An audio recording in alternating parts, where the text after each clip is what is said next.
Hi, folks. This is Mark by Mark A. Foster, Ph.D. for the Institute for Dialectical Meta-Realism. Let's get rolling. I wanted to discuss the situation between Iran and Israel and the fact that Iran is now threatening to act in reprisal for what Israel did.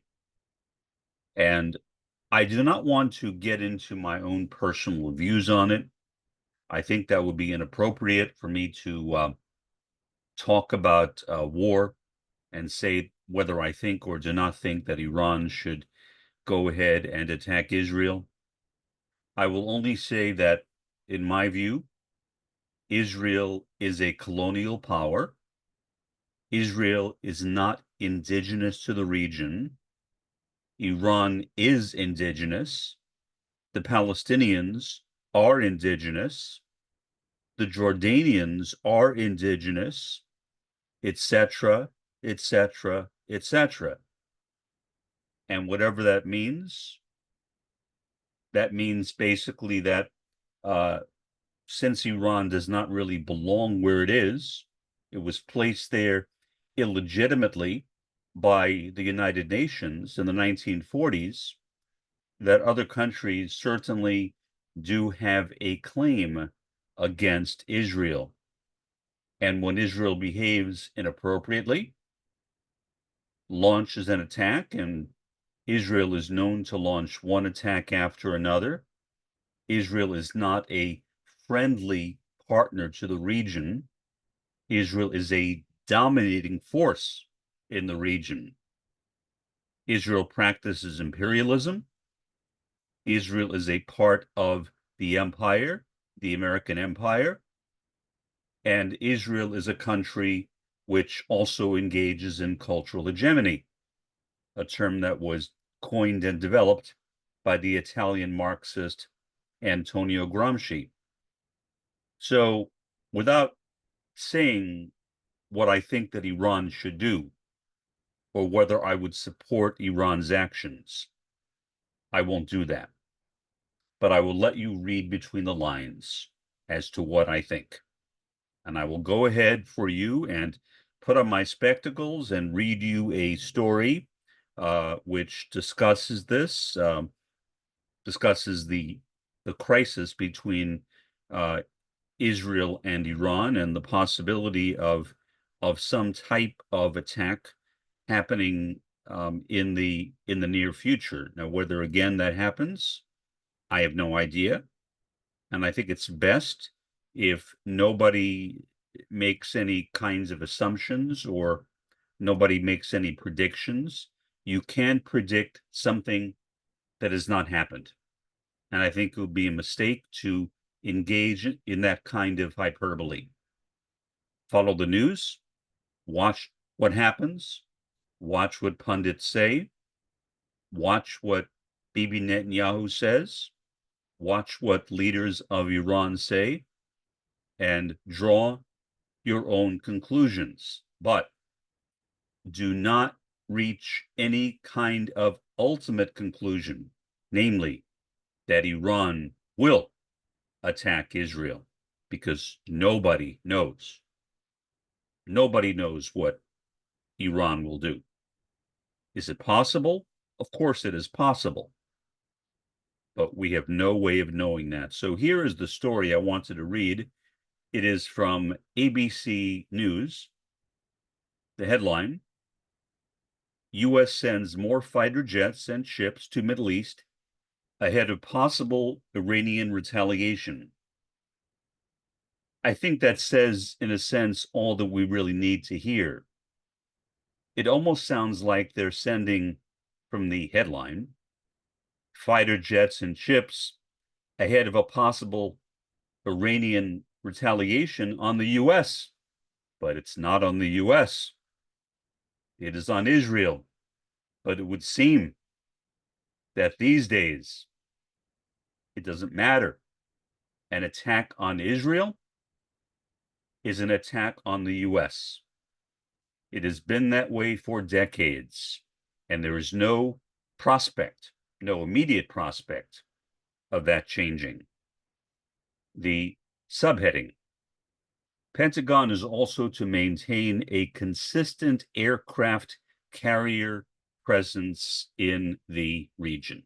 Okay, so that's the headline. The authors are Luis Martinez and Matt Seiler. Dateline August 2nd, which is today, 2024. Here's the story.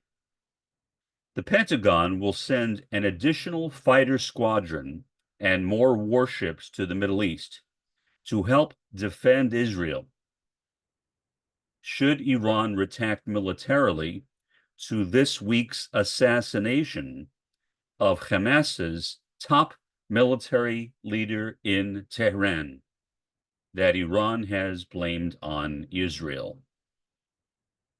The United States will also maintain an aircraft presence in the Middle East, as Defense Secretary Lloyd Austin ordered the USS Abraham Lincoln to replace the USS Theodore Roosevelt that was on a short-term deployment to the Middle East. The deployments follow President Joe Biden's commitment to Israeli Prime Minister Benjamin Netanyahu on Thursday about new U.S. military deployments to the region. Not a surprise at all.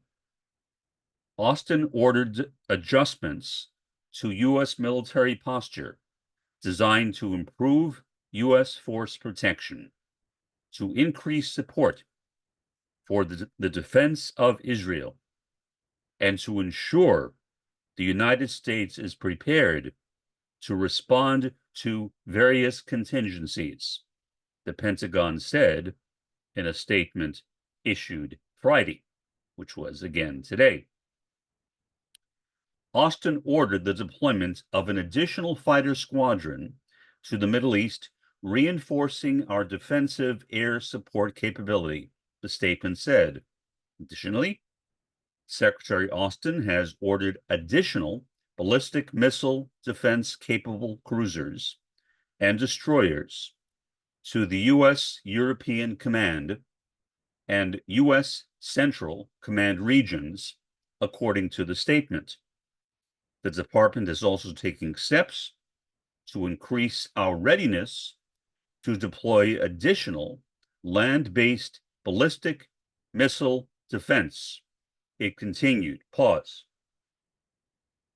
I remember back in the late 1960s, when I was active in the New Left, when I was a member of the Students' Democratic Coalition, our chapter of the Students' Democratic Coalition in my school, and how we fought so tirelessly against anti-ballistic missiles. We fought against them. That was another one of our many failures. We failed in most of the things we tried to do. We were sincere. We were conscientious. We did what we thought needed to be done, but it wasn't enough. And so right now, we see one of the implications of our failure to stop anti-ballistic missiles, the fact that right now they may be used to protect Israel from any attack by Iran. Why weren't those missiles used to protect Iran from the attack by Israel? Just a question. Just a question. This week's assassination of Hamas's senior political leader, Ismail Haniyeh, in Tehran, and Fouad Shukar, a top Hezbollah commander in Beirut, have raised concerns that an Iranian retaliation could spark a broad regional beyond Israel's war with Hamas. The new deployments announced Friday will serve as a deterrent to prevent a larger conflict, and are also intended to assist Israel should Iran reprise last April's military barrage of hundreds of drones and ballistic missiles targeted at Israel in retaliation. In retaliation. When have we heard that story before? It's always in retaliation when it comes to an action against Israel. It is always defense, not offense. Back to the story. In retaliation for an Israeli airstrike in Damascus, Syria, that killed a top Iranian military leader. But of course, the U.S. doesn't care about him. He's not even in the radar of my country. No one cares about that person being killed. We care only in the U.S., it seems, about the Zionist entity of Israel. The overwhelming majority of those drones and missiles were shot down by a combination of Israeli air defense systems and U.S. fighter jets that had been deployed to the region ahead of a possible Iranian retaliation. Pause. It was not only the U.S. Jordan was also involved. Jordan is an indigenous country. The Jordanians are natives of that area. And yet they took the side of the U.S., took the side of Israel, and protected Israel from an attack by Iran. The deployment of the USS Abraham Lincoln Carrier Strike Group will provide a consistent carrier presence in the region that might not have been possible if the USS Theodore Roosevelt Strike Group ended its short-term deployment to the region on time. Currently deployed to the Western Pacific, it's unclear when the Lincoln would arrive in the Middle East to replace the Roosevelt, which is currently in the Gulf of Oman. There are 6 Navy destroyers currently deployed to the Middle East region, and it's possible that some of them could be moved into the Suez Canal, into the Eastern Mediterranean, as part of moves ordered by Austin on Friday. There are currently 2 other destroyers in the Eastern Mediterranean that are a part of a regular mission to provide ballistic missile defense capabilities in that region. Also stationed in the Eastern Mediterranean are the USS Wasp amphibious assault ship and 2 other amphibious ships that are carrying 2,200 Marines from the 24th Marine Expeditionary Unit, the MEU. U.S. officials have said that the ships and the Marines aboard could be used to carry out an evacuation of U.S. personnel in the region should that become necessary. And that ends the story. And so, again, whether that happens, whether there is an attack by Iran is anyone's guess. I would imagine that Iranian officials are carefully weighing the possibility in their minds because they know that if they attack Israel, that Israel will fight back many times over. Whatever strength the Iranian military may or may not have, it is nothing to match the strength of Israel, of the Israeli military. And I can't imagine that Iran is not considering that. And so, again, no one knows what Iran will do. Iran tried to attack Israel before.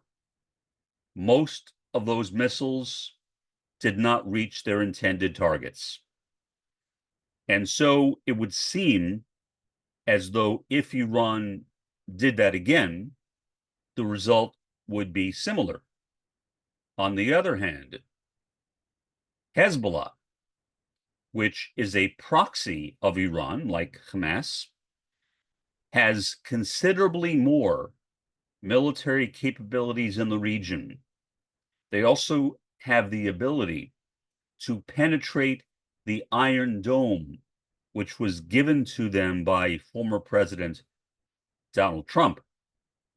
And is it possible that Iran, rather than directly attacking Israel, will instead use Hezbollah? It's possible, but again, it is an unknown. And so my suggestion is to watch it carefully, to follow the news, to look for updates, but not to make any assumptions, because no one can possibly know. At least none of us can possibly know what will happen, what Iran will or will not do.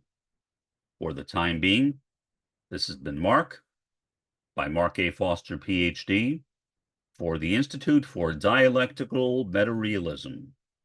Have a pleasant day, and an even better day tomorrow.